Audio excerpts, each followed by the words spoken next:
Alright guys, I need you to really sit with me on this one because what's coming out of Cleveland right now is absolutely insane. I'm telling you, this might be one of the wildest quarterback situations we've seen in the NFL in a long time. I mean it, and trust me, that's not just hyperbole for clicks. We're not talking about some preseason fluff story.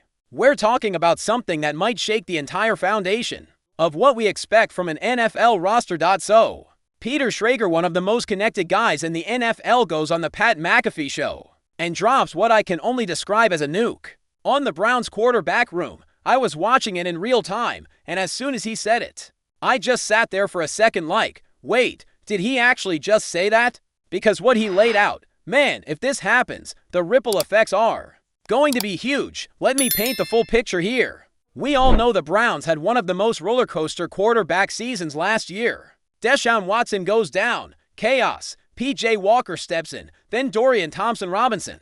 But then Joe Flacco walks into that locker room and everything changes. A guy who hadn't played meaningful football in years comes in, steadies the ship, and literally saves the Browns season. Not only does he get them to the playoffs, he earns Comeback Player of the Year honors. That wasn't just a cute little storyline.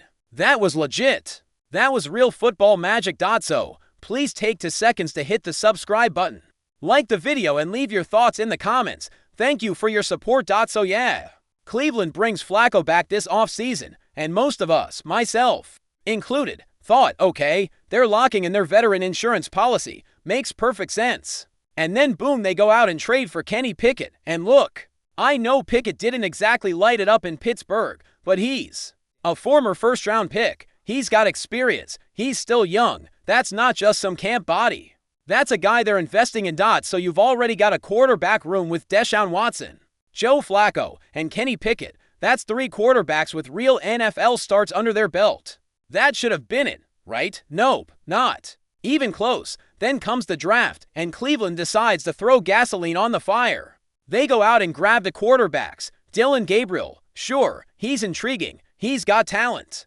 But the move that caught everyone off guard, Shedeur Sanders. Yeah, that's Shedeur Sanders. Primetime son, the guy who took college football by storm last season with Colorado.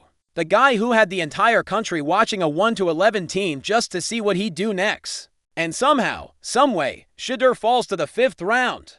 I mean, I was watching that draft thinking there was no way this guy makes it past day 2. But he slides all the way into day 3.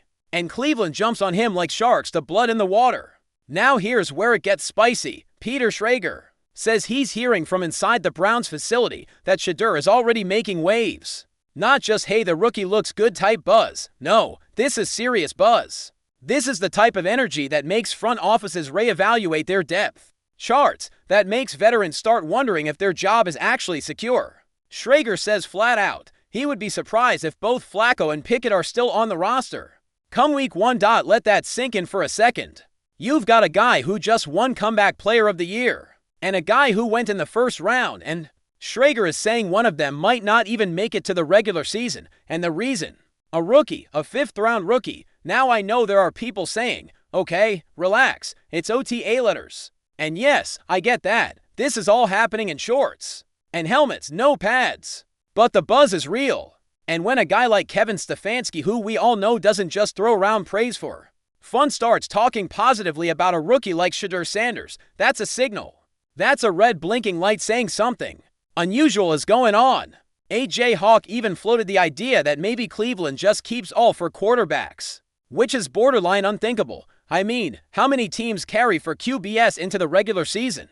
It never happens. You're lucky to see 3. Usually it's 1 starter, 1 backup, and maybe an emergency 3rd who's inactive on game day. But Schrager shot that down. He said, no, he thinks they go forward with 1 veteran, plus Gabriel and Sanders. That means one of those veterans is out. Gone, probably before week 1. And honestly, if you're asking me who it's gonna be, I think it might actually be Kenny Pickett. Now let's talk about why Shedeur fell in the draft in the first place. Because that plays a huge role in this. Ray Fittipaldo from the Pittsburgh Post-Gazette came out and said teams didn't grade him inside the top 5 rounds. But then he added the real reason, the unspoken reason, Deion Sanders. Teams weren't just evaluating Shedeur, they were evaluating the baggage that might come with him. The interviews at the combine, the attitude, The worry that prime time would become a shadow over the organization.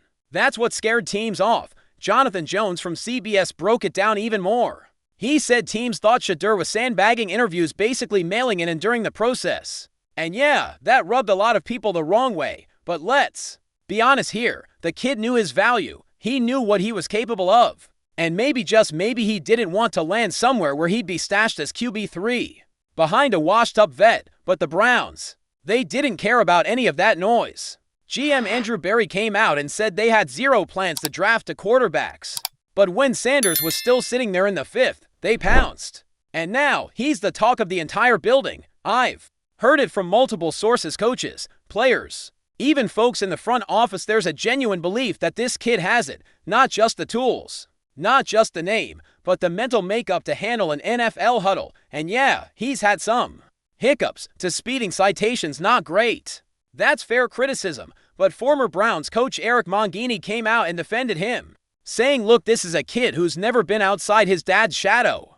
Dion was his coach at every level. This is the first time he's on his own. Of course, he's gonna make a few mistakes, and honestly, if the Browns can survive the legal circus that came with their QB room over the past few years, I think they can handle a couple traffic tickets. The most important part, Shedeur owned it. He went on social media and said, yeah, I messed up. I'm learning.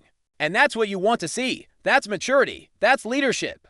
That's a guy who's not afraid to grow in the public eye. So now, the Browns are looking at a quarterback room that could shake up the league. You've got Joe Flacco, the aging gunslinger who still has magic in his arm. You've got Kenny Pickett, the young guy looking to reboot his career after the Steelers bailed on him. You've got Dylan Gabriel, the unknown, the wild card. And then you've got Shedeur Sanders, the lightning rod, the future, the guy who might be about to force this entire room into a new era. And if what we're hearing is even halfway true, then the Browns are about to do something that's not just unconventional. It's historic. So I want to hear from you guys. Do you actually think the Browns will cut or trade one of these vets before week 1? Is Shedeur Sanders really the guy to push them out, or is this just off-season noise? Hit the comments. Tell me what you think, because I've got a feeling this is just the beginning of a much bigger storm coming out of Cleveland. So I was listening to Jeremy Fowler recently. He made an appearance on a radio show, and he said something that really stuck with me. He was talking about how the Browns are approaching their quarterback room, and the way he put it was actually kind of brilliant. He said they look at quarterback pieces like currency and value, and that's when it hit me. The Browns aren't just collecting quarterbacks like trading cards. They're thinking like investors. Like Jim is playing chess while everyone else is stuck playing checkers. Think about it. Injuries are a part of life in the NFL. It's not a matter of if someone goes down during training camp or the preseason. It's when, and when that happens, guess who's in the driver's seat? The team with an extra quarterback or two who's ready to go. Fowler even mentioned that the Browns might be thinking about trading one of these guys. If the right situation pops up, maybe it's Pickett, maybe it's even one of the rookies. But the key here is flexibility. The Browns are building leverage. So please take 2 seconds to hit the subscribe button, like the video, and leave your thoughts in the comments. Thank you for your support. Now, let me be clear, they're not doing this randomly. This isn't a team that's just hoarding quarterbacks for no reason. They're thinking ahead. They're anticipating the chaos of the season. They're preparing themselves to be in a position of strength when another team finds themselves desperate. But the real intrigue here is in the numbers, because as much as you might want to keep 4 quarterbacks, that's just not practical. In today's NFL, most teams don't even keep 3 on the active roster, so somebody's getting cut. Somebody's getting moved. The only question is, who? And that's where Peter Schrager's report really throws gasoline on this fire. He suggested that the Browns might be planning to keep just 1 veteran, and then roll into the season with both Dorian Thompson-Robinson and Shedeur Sanders. Now that's bold. That's not just tweaking your quarterback room. That's a full-blown philosophical shift, because think about what that means. If that's true, then the Browns are looking to move on from either Joe Flacco, who literally just won comeback Player of the Year not long ago, or Kenny Pickett, a former first-round pick who, let's be honest, still has plenty of football left in him. These aren't guys you just toss aside unless you're absolutely convinced you've got something special in the pipeline. And maybe, just maybe, they think that something special is Shedeur Sanders. Now, I know some people are going to scoff at that idea, They're going to say, come on, he's just a rookie. He was a day 3 pick. He hasn't played a single NFL snap yet, but I want to challenge that mindset. Because what if the Browns aren't looking at him based on where he was drafted? What if they're looking at what he brings, his poise, his mechanics, his leadership, and thinking, this guy could actually be our future? And I know the speeding citations came up recently and made a few headlines, but weirdly enough, I think those actually help his case in a strange way. Hear me out.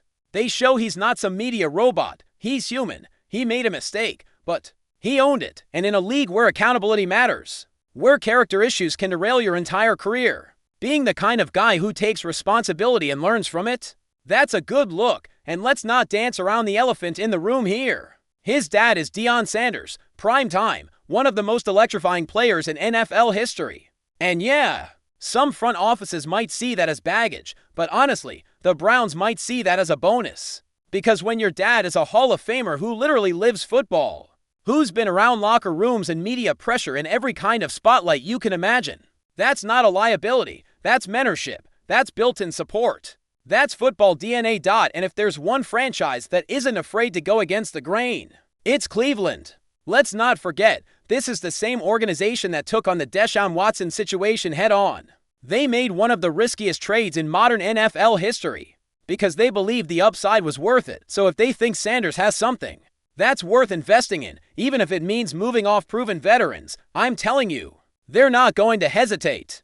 That's why training camp is going to be absolute must-see TV this year. You've got for legitimate quarterbacks, not just practice squad guys. Real NFL players competing for what's likely to be 3 roster spots. And every one of them is playing for their future, whether it's Flacco proving he's still got it, Pickett trying to reclaim his first-round shine, or Sanders showing that he's more than just Deion's kid. The pressure is going to be insane. Every throw, every read, every snap, it's all going to matter. But here's what makes this even more interesting. It's not just about talent, it's about timing. It's about what kind of team the Browns want to be moving forward. Are they going to stick with what's safe and proven? Or are they going to take a gamble and build around a guy they believe in?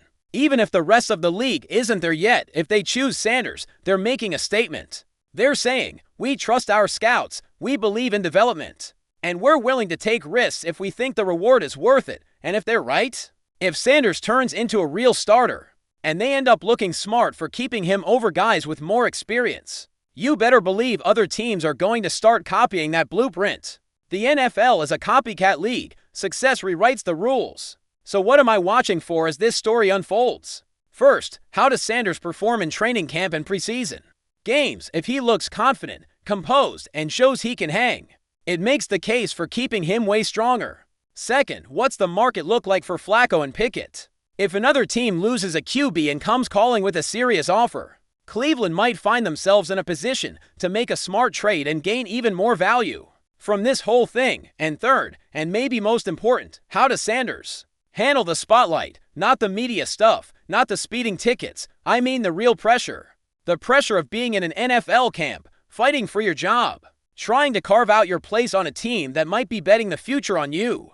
That's the test. That's where we find out who he really is. To me, this is one of the most compelling storylines heading into the 2025 season because it cuts against everything we usually expect from the NFL. Rookies don't beat out veterans this early. Teams don't invest this heavily in for quarterbacks. But that's exactly what makes the Browns so fascinating right now. They're rewriting the playbook. They're taking calculated risks, and depending on how this plays out, they're either going to look like absolute geniuses, or it's going to blow up spectacularly in their face. So I want to know what you think. Are the Browns out of their minds for even thinking about moving on from Joe Flacco or Kenny Pickett? Or are they ahead of the curve? Are they seeing something in Shedeur Sanders the rest of the league is missing? Drop your thoughts in the comments. And don't forget to subscribe if you want to keep up with these kinds of deep dive NFL stories that go beyond the surface. Because this quarterback battle in Cleveland, it's not just about who starts. It might just be about the future of how teams build rosters in the modern NFL. Let's see if the Browns are playing for chess or just rolling the dice. Thanks for watching and see you next one.